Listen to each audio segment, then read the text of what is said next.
व्यसन मुक्त भारत होना चाहिए। और साथ में हमारा जो भारत देश है, जब नशा मुक्त हो जाएगा तो शिक्षा की लोगों को महत्व पता लगेगा। आज हम पढ़ रहे हैं पर नशा की गिरफ्त में तो हमें पता नहीं चल रहा है। तो मैं सभी देशवासियों से, समझ साधुओं के वेश में रह रहे साधुओं, सभी हमारी नजर में वो साधु हैं, किसी भी संप्रदाय के हैं, किसी भी मत के हैं, किसी भी गुरु के हैं। सबसे पहले सभी साधुओं को, धर्माचार्यों को, वैष्णवों को, कथाकारों को ये अपने मंचों से कहना चाहिए कि हमारे ब्रज में किसी भी प्रकार का लोग नशा न करें। अगर नशा करते हैं तो उनके खिलाफ सामाजिक बहिष्कार भी होना चाहिए और साथ में हमारी सरकारों को भी उनको कठोर से कठोर दंड देना चाहिए। और बाबा के अभियान में हम पूरी तरह साथ हैं, पूरी तरह साथ नहीं, कठोर से कठोर कार्रवाई, क्योंकि जो भी आ रहा है वो साधु बन जाता है और भीख मांग करके ब्रज को, तीर्थ को, फिर रात को नशा करता है। जैसा अभी केसी घाट पर वहाँ पर ये बता रहे, आओ भगत जी, मैंने पकड़ा है, इन्होंने देखा है, क्या देखा है?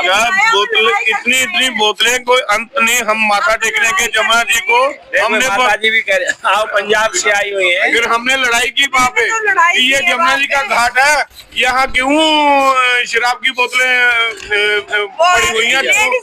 लेडीज भी वो जो तिलक लगाती है ना हमारे माथे पे, नहाती नहीं है वो भी साधु, एक साधु से लड़ पड़ी, पीछे हट जा। देखो भैया, हमारे भगत जी कह रहे हैं, बहुत बढ़िया बात कर रहे हैं, यात्री बढ़िया बात कर रहे हैं कि यहाँ पर आपको जानकारी होनी चाहिए, तिलक जितने भी लोग लगा रहे हैं वो सभी मुसलमान हैं, रोहिंग्या हैं या बांग्लादेशी हैं। तो मैं तीर्थ में आने वाले लोगों से निवेदन करता हूँ, किसी भी प्रकार से तिलक हमेशा माता, पिता, गुरु, पुजारी से लगवाना चाहिए। रास्ते में जितने भी लोग ये तिलक लगा रहे हैं सभी मुसलमान हैं और तुम्हारे को ये बदनाम कर रहे हैं। तो इससे बचने के लिए सबसे पहले रास्ता चलते लोगों से तिलक ना लगाए, और ऐसे लोग बाबा पकड़े जाएं तो उनको खिलाफ कानूनी कार्रवाई करो।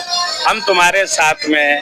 तीर्थ यात्रियों से कहूंगा, ये जितने भी साधुओं के वेश में बांग्लादेशी मुसलमान घूम रहे हैं, अभी रोजाना हम भी पकड़ रहे हैं, वो दिन में भीख मांगते हैं, रात को चर्च, गांजा, अफीम, भांग, शराब, जो भी केसी घाट पर ये दर्शक बता रहे हैं कि वहाँ बोतलों की बोतल केसी घाट में नहीं, पूरी परिक्रमा में पड़ी हुई है। आओ हम सब मिलकर के ब्रज को, तीर्थ को और धामों को एवं भारतवर्ष को नशा मुक्त बनाएं। यही सभी धर्माचार्यों की जिम्मेवारी है। आप क्या कहना चाहते हैं?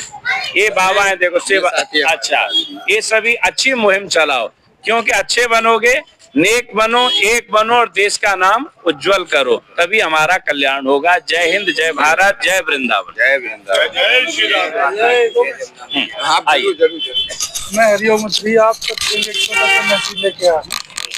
जैसे हम सब लोगों ने आइसक्रीम देखी ना, तो आइसक्रीम जैसे पिघलती जाती है ना, ऐसे ही हमारा जो सनातन धर्म है वो नीचे जाता जा रहा है।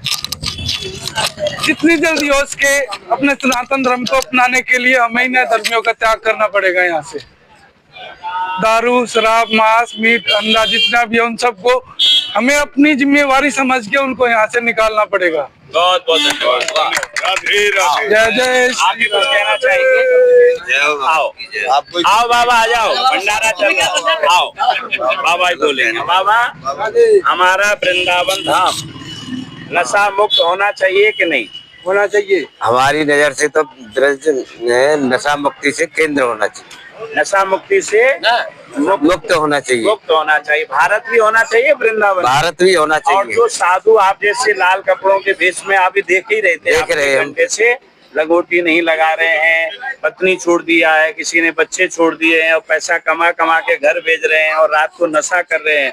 क्या ऐसे साधुओं को कैसे यहाँ से निकाला जाए? आप तो जानते हैं बाबा। यहाँ से तो इनका भद्र करवा के और इनको अपने अपने आश्रम में भेज जाए स्थान। और ये फिर पुलिस के पास जाएंगे, उल्टे सीधे आरोप लगाएंगे, फिर क्या करना चाहिए?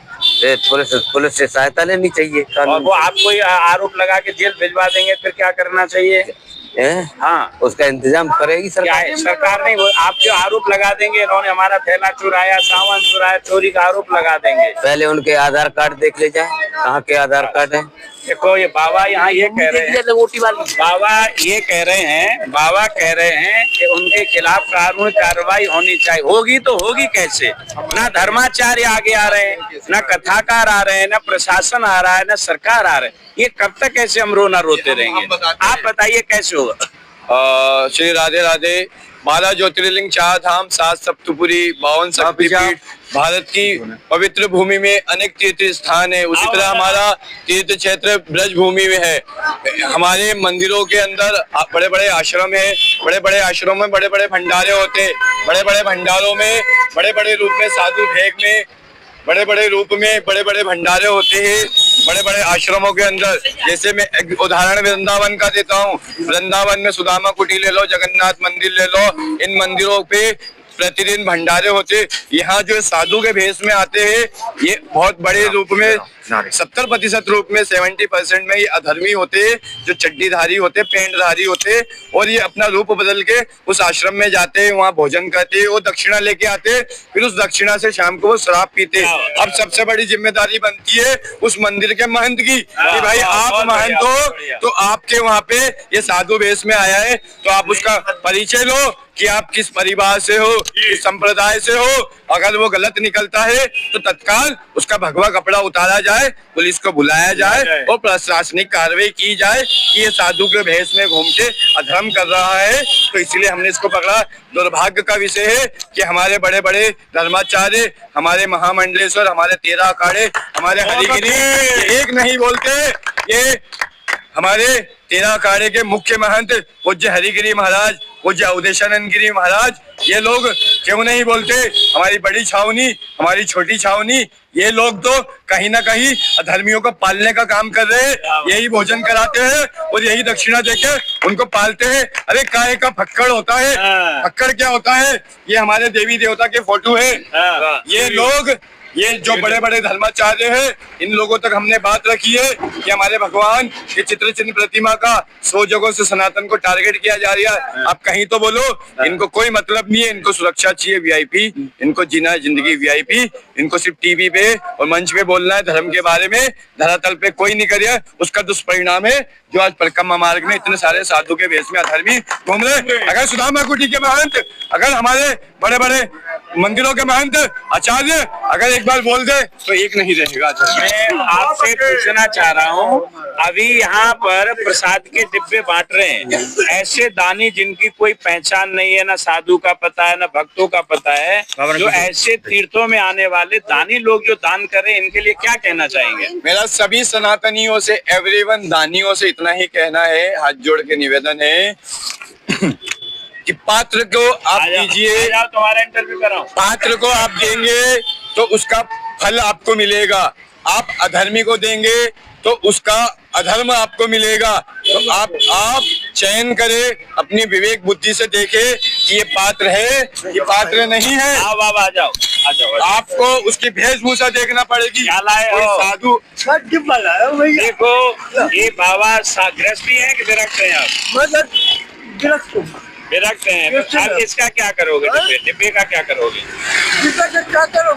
वाह वाह, देखो इसमें हमारी बंसी लगी हुई है, मोरपंख लगा हुआ है, ये प्रसाद में जाएगा। देखो ये बाबा, यहाँ कितनी बढ़िया बात है कि जो भी प्रसाद वाले लोग हैं, कहीं मोरपंख लगाते हैं, कहीं बंसी लगाते हैं, कहीं भगवान का चित्र लगाते हैं। क्या ये सही है? ये गलत है।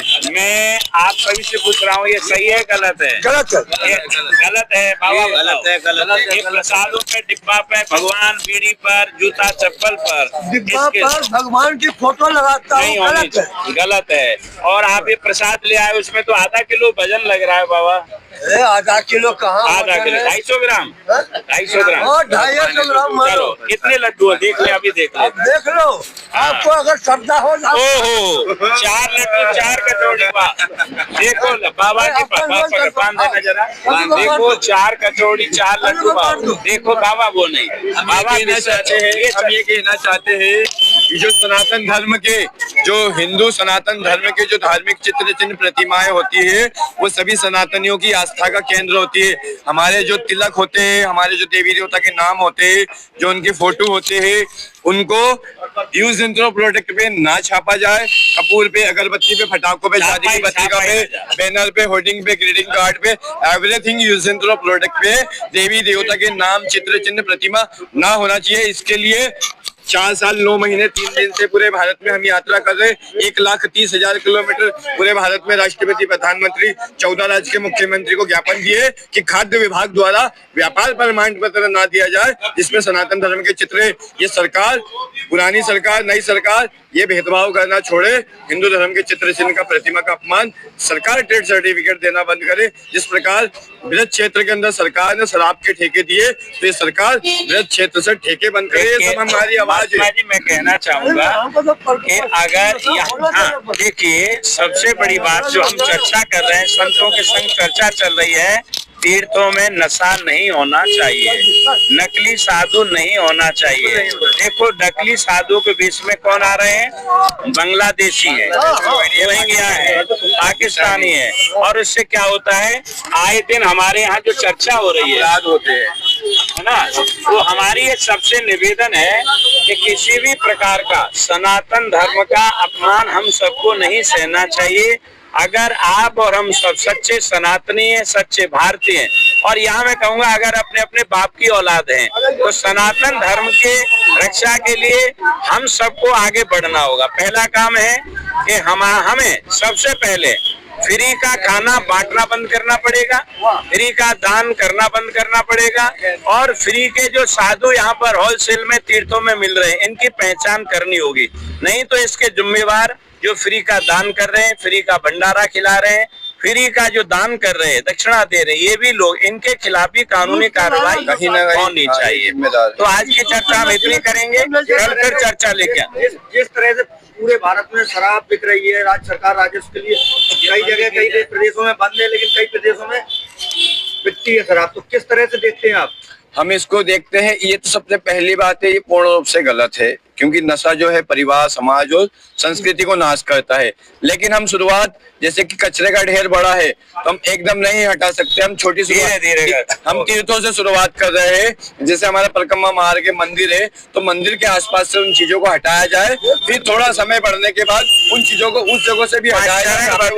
तो चरणबद्ध क्रम बाय क्रम इन चीजों पे हम कार्य कर रहे हैं, और राधा रानी ठाकुर जी के महात्मा जी, हम आपके विचारों का समर्थन करते हैं और प्रभु से प्रार्थना करते हैं आपका अभियान सफल हो, और हम लोग भी आपके साथ कंधे से कंधा मिला करके आपके इस कार्य में हम भी साथ चलेंगे। जय हिंद, जय भारत, जय वृंदावन।